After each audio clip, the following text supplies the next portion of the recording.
ಸುತ್ತಲೇ ಹೊರಡಿಸೋದಕ್ಕಾಗಿ ನಾವು ಸುಮಾರು ಒಂದು ಗ್ರಾಮ ಪಂಚಾಯತಿಯಲ್ಲಿ 2 ಸ್ಕೂಲನ್ನು ಆಯ್ಕೆ ಮಾಡಿ ಕೊಟ್ಟಿದ್ದಕ್ಕಾಗಿ ನಿಮ್ಮ ಶಾಲೆಯಲ್ಲಿ ನಾವು ಬಂದು ಸತತವಾಗಿ 4 ದಿನ ಕಾರ್ಯಚಟುವಟಿಕೆಗಳನ್ನು ಮಾಡಿ ನಿಮ್ಮ ಸ್ಕೂಲಿಗೆ ಸಂಬಂಧಿಸಿದಂತೆ ವರದಿಯನ್ನು ತಯಾರು ಮಾಡ್ತಕ್ಕಂಥದ್ದು ನಮ್ಮದು ಕಾರ್ಯಾಚರಣೆ ಇರ್ತದೆ. ಹಾಗಾಗಿ ಈ ಸಭೆಗೆ ಆಗಮಿಸಿರುವಂಥ ಎಲ್ಲ ಊರಿನ ಹಿರಿಯರು ಮತ್ತು ಪಾಲಕರು, ಊರಿನ ಮುಖಂಡರು, ಸದಸ್ಯರು, SDMC ಅಧ್ಯಕ್ಷರು, ಉಪಾಧ್ಯಕ್ಷರು ಎಲ್ಲರಿಗೂ ಕೂಡ ನನ್ನ ನಮಸ್ಕಾರಗಳು. ಅದರಂತೆ ಮತ್ತು ಈ ಸ್ಕೂಲಿನ HM ಆಗಿರ್ತಕ್ಕಂಥ ಅವರಿಗೂ ಕೂಡ ನನ್ನ ನಮಸ್ಕಾರಗಳು ಮತ್ತು ಸಹ ಶಿಕ್ಷಕರಾಗಿರ್ತಕ್ಕಂಥ ಅವರಿಗೂ ಕೂಡ ನನ್ನ ನಮಸ್ಕಾರಗಳು. ಅದರಂತೆ ಎಲ್ಲ ವಿದ್ಯಾರ್ಥಿಗಳಿಗೂ ಕೂಡ ಶುಭಾಶಯಗಳು. ಈ ಮೇನ್ ಉದ್ದೇಶ, ಈ ಕಾರ್ಯಕ್ರಮದ ಉದ್ದೇಶ ಏನಂತಂದರೆ ಸಮಗ್ರ ಶಿಕ್ಷಣ ಅಂತಂದರೆ ಪ್ರತಿಯೊಂದು ಕುಟುಂಬದ ಪ್ರತಿಯೊಂದು ಮಗುವಿಗೆ ಕೂಡ ಯಾವುದೇ ರೀತಿ ತಾರತಮ್ಯ ಭೇದ ಭಾವ ಆಗದೇನೆ ಪ್ರತಿಯೊಂದು ಮಗುವಿಗೂ ಕೂಡ ಶಿಕ್ಷಣ ಮುಟ್ತಕ್ಕಂಥದ್ದು ಆಗ್ಬೇಕನ್ನೋದೊಂದು ಉದ್ದೇಶ ಸರ್ಕಾರದ.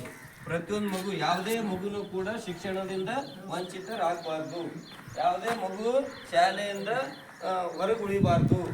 ಪ್ರತಿದಿನ ಶಾಲೆಗೆ ಮಗು ಬರ್ತಕ್ಕಂಥ ವ್ಯವಸ್ಥೆ ಆಗಬೇಕು ಮತ್ತು ಅದರಂತೆ ಆ ಮಗು ಗುಣಮಟ್ಟದ ಶಿಕ್ಷಣವನ್ನು ಪಡಿಬೇಕು. ಈ ಗುಣಮಟ್ಟದ ಶಿಕ್ಷಣ ಪಡಿಬೇಕು ಅಂತಂದ್ರೆ ನೀವು ಬರೀ ಶಿಕ್ಷಕರು ಅಷ್ಟೇ ಮಾತ್ರ ಶಿಕ್ಷಣ ನೀಡ್ತಾ ಇದ್ರೆ ಆ ಮಗು ಗುಣಮಟ್ಟದ ಶಿಕ್ಷಣವನ್ನು ಪಡಿತಕ್ಕಂಥ ವ್ಯವಸ್ಥೆ ಆಗಲ್ಲ. ಹೆಂಗಾಗಲ್ಲ ಅಂತಂದ್ರೆ ಅವರು ಸ್ಕೂಲ್ನಲ್ಲಿ ಹೇಳ್ತಾರೆ, ಸರ್ಕಾರ ಅವರಿಗೆ ಟ್ರೈನಿಂಗ್ ಕೊಟ್ಟಿರ್ತದ, ಯಾವ ರೀತಿ ಕಲಿಗೆ ಯಾವ ರೀತಿ ಬೋಧನೆ ಮಾಡಬೇಕು, ಅದಕ್ಕಿಂತ ಮೇಲ್ಮಟ್ಟದ ಕ್ಲಾಸ್ ಇರೋರಿಗೆ ಯಾವ ರೀತಿ ಬೋಧನೆ ಮಾಡಬೇಕು, ಆ ಥರ ಅವರು ಟ್ರೈನಿಂಗ್ ಪಡ್ಕೊಂಡು ಇಲ್ಲಿ ನಿಮ್ಮ ಮಕ್ಕಳಿಗೆ ಬೋಧನೆ ಮಾಡ್ತಿರ್ತಾರೆ. ಅದು ಬೋಧನೆ ಮಾಡಿ ಆಮೇಲೆ ಅವ್ರಿಗೆ ಹೋಮ್ವರ್ಕ್ ಕೊಟ್ಟಿರ್ತಕ್ಕಂಥದ್ದು ನಿಮ್ಮ ಪಾಲಕರು ಇದರಲ್ಲಿ 0.5% ಜವಾಬ್ದಾರರಾಗಿರ್ತೀರಿ.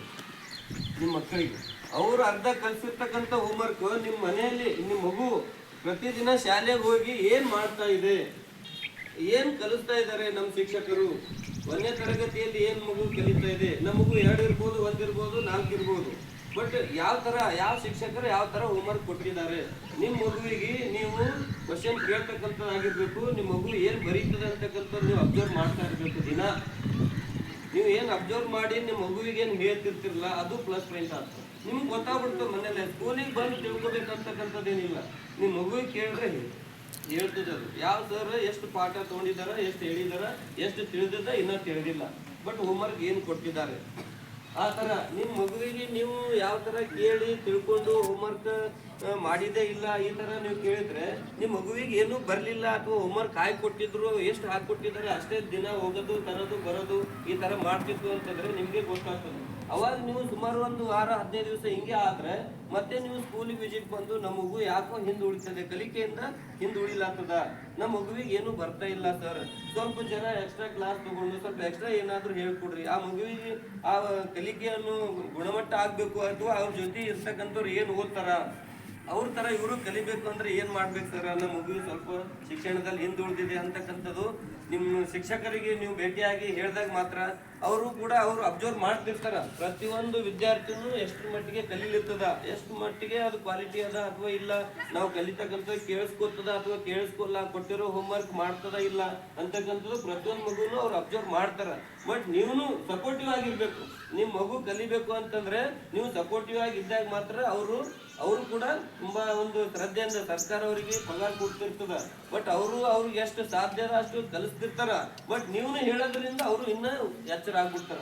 ನಮ್ಗೆ ಪಾಲಕರು ಬಂದು ಕೇಳ್ತಾರಪ್ಪ, ನಮ್ಮ ಮಗುಗೆ ಏನು ಬರೀತಾ ಇಲ್ಲ, ಓದ್ತಾ ಇಲ್ಲ ಅಂತ ಕೇಳ್ತಾರ ಅಂತಕ್ಕಂಥ ಒಂದು ಉದ್ದೇಶದಿಂದ ಅವರು ಕೂಡ ಇನ್ನೂ ಎಚ್ಚೆತ್ಕೊಂಡು ಯಾವ ಮಗು ಹಿಂದುಳಿದ ಕಲಿಕೆಯಿಂದ ಆ ಮಗುವನ್ನು ಸ್ವಲ್ಪ ಕೇರ್ ತಗೊಂಡು ಆ ಮಗುವಿಗೆ ಫಸ್ಟ್ ಎಲ್ಲಿನಿಂದ ಹೇಳ್ತಾ ಬರಬೇಕು, ಏನು ಕಲಿಸ್ಬೇಕು ಅಂತಕ್ಕಂಥದ್ದು ಅವರು ಅಬ್ಸರ್ವ್ ಮಾಡಿ ಅದು ಶಿಕ್ಷಣ ಮಟ್ಟವನ್ನು ಎಲ್ಲ ಮಕ್ಕಳಿಗೆ ಸಮಾನವಾಗಿ ಗುಣಮಟ್ಟದ ಶಿಕ್ಷಣವನ್ನು ಪಡಿಲಿಕ್ಕೆ ಅವರು ಕೂಡ ಸಹಕಾರ ಮಾಡ್ತಾರೆ, ನೀವು ಸಹಕಾರ ಮಾಡಬೇಕು ಅಂತಕ್ಕಂಥದ್ದು. ಮತ್ತು ಅದರಂತೆ ನಿಮ್ಮ ಸ್ಕೂಲಿಗೆ ಮೂಲಭೂತ ಸೌಕರ್ಯಗಳು, ಈಗ ನಾವು ಮೊನ್ನೆ ವಿಸಿಟ್ ಬಂದಾಗ ಸರ್ ಅವ್ರು ಹೇಳಿದ್ರು ಅಡುಗೆ ಕೋಣೆ ಒಂದು ತುಂಬ ತೊಂದರೆ ಇದೆ, ಅಡುಗೆ ಕೋಣೆ ಬೇಕು, ಅದು ಮಾಡೋಕ್ಕೆ ತುಂಬ ಕಷ್ಟ ಇದೆ ಅಂತಂದ್ರು. ಬಟ್ ನಮ್ಮ ವರದಿಯಲ್ಲಿ ಅದು ನಾವು ಪ್ರಸ್ತಾವನೆ ಸಲ್ಲಿಸ್ತೀವಿ. ವರದಿಯಲ್ಲಿ ನಾವು ಬರಿತೀವಿ. ಬಟ್ ಅದರಂತೆ ಮತ್ತು ಸ್ಕೂಲಿಗೆ ಒಂದೇ ಸ್ಕೂಲ್ ಅದ, ಇನ್ನೊಂದು HM ಇದು ಆಫೀಸ್ ಬೇಕು ಅಂತಕ್ಕಂಥದ್ದು ಹೇಳಿದ್ರು. ಅದನ್ನು ಕೂಡ ಮೂಲಭೂತ ಸೌಕರ್ಯಕ್ಕೆ ಸಂಬಂಧಿಸಿದಂತೆ ಪ್ರತಿಯೊಂದನ್ನು ಕೂಡ ನಮ್ಮ ವರದಿಯಲ್ಲಿ ನಾವು ತೇಲಿಸ್ತೀವಿ, ಬರೀತೀವಿ ಏನೇನು ಅವಶ್ಯವಾಗಿದೆ. ಮಕ್ಕಳು ಶಾಲಾ ಗುಣಮಟ್ಟ ನೋಡಬೇಕು ಅಂತಂದರೆ ಬೇರೆ ಸ್ಕೂಲ್ ತಾಂಡಗಳಿಗೆಲ್ಲ ನಾವು ವಿಸಿಟ್ ಮಾಡಿ ಬಂದಿದ್ದೀವಿ. ಬಟ್ ಅಲ್ಲಿ ಸ್ಕೂಲ್ ಮಕ್ಕಳು ತಾಂಡಕ್ಕೆ ನಿಮ್ಮ ಸ್ಕೂಲ್ ಮಕ್ಕಳು ತಾಂಡ ಭಾಷೆ ಮತ್ತು ಅವ್ರ ಕಲಿಕೆ ಗುಣಮಟ್ಟ ನೋಡಿದ್ರೆ ವ್ಯತ್ಯಾಸ ಅಂದ್ರೆ ಇಲ್ಲಿ ಪರವಾಗಿಲ್ಲ ಅಂತ ಅನಿಸ್ತದೆ. ನಾವು ನೋಡಿರ್ತಕ್ಕಂಥದ್ದು, ನಾವು ಅಬ್ಸರ್ವ್ ಮಾಡ್ತಕ್ಕಂಥದ್ದು. ಬಟ್ ಎಲ್ಲ ಮಕ್ಕಳಿಗೆ ಕನ್ನಡ ಮಾತಾಡಕ್ ಬರುತ್ತೆ, ಎಲ್ಲ ಮಕ್ಕಳು ಕನ್ನಡ ಓದ್ತಾರೆ, ಬರೀತಾರೆ. ಮತ್ತು ಅವು ಕೂಡ್ಸೋ ಲೆಕ್ಕ ಮತ್ತು ಗುಣಾಕಾರ ಲೆಕ್ಕ, ಭಾಗಾಕಾರ ಲೆಕ್ಕನೂ ಕೂಡ ಮಾಡಿದ್ದಾರೆ. ನಾನು ಬಂದು ಅವರಿಗೆ ಮಕ್ಕಳಿಗೆ ಕೇಳಿದ್ದೇನೆ, ಅವ್ರು ನನ್ನ ಎದುರುಗಡೆ ಹೇಳಿದ್ದಾರೆ. ಬಟ್ ಪರವಾಗಿಲ್ಲ, ಇನ್ನೂ ಇಂಪ್ರೂವ್ ಆಗಬೇಕು. ಈಗ ಅವರು ಪ್ರಯತ್ನ ಮಾಡಿದಾರ, ಬಟ್ ಇನ್ನ ಪ್ರಯತ್ನ ಮಾಡಿ ಈ ಮಕ್ಕಳನ್ನು ಚೆನ್ನಾಗಿ ಒಂದು ಪಾಲಕರ ತಲೆಯಲ್ಲಿ ಏನಿದೆ ಅಂದ್ರೆ ಪ್ರೈವೇಟ್ ಶಾಲೆಗೆ ಹಚ್ಚಿದ್ರೆ ದಿನ ಓದೋದಿಲ್ಲ, 5,000 ರೂಪಾಯಿ ಕಟ್ ಬಂದಿನ ಫೀಸ್, ಮಗು ಓದೋದಿಲ್ಲ ನೋಡು, ಗಂಡ ಹೆಂಡತಿ ಮಾತಾಡ್ಕೊತಾರೆ. ಬರ್ದೋದಿಲ್ಲ ನೋಡು, ಏನು ಹೋಮ್ವರ್ಕ್ ಕೊಟ್ಟರು ಅವ್ರು 5,000 ರೂಪಾಯಿ ಫೀಸ್ ಕಟ್ ಬಂದಿನಿ, ಅವ ಏನು ಹೋಮ್ವರ್ಕೇ ಕೊಡಲ್ಲ ಏನು ಹುಡುಗ, ಅಲ್ಲೆಲ್ಲ ಕೇಳ್ತಾರೆ. ಇಲ್ಲಿ ಯಾಕೆ ಕೇಳಲ್ರಿ? ನಮ್ಮಲ್ಲೇ ಇರ್ತಕ್ಕಂಥ ಪ್ರಶ್ನೆ ಇದು.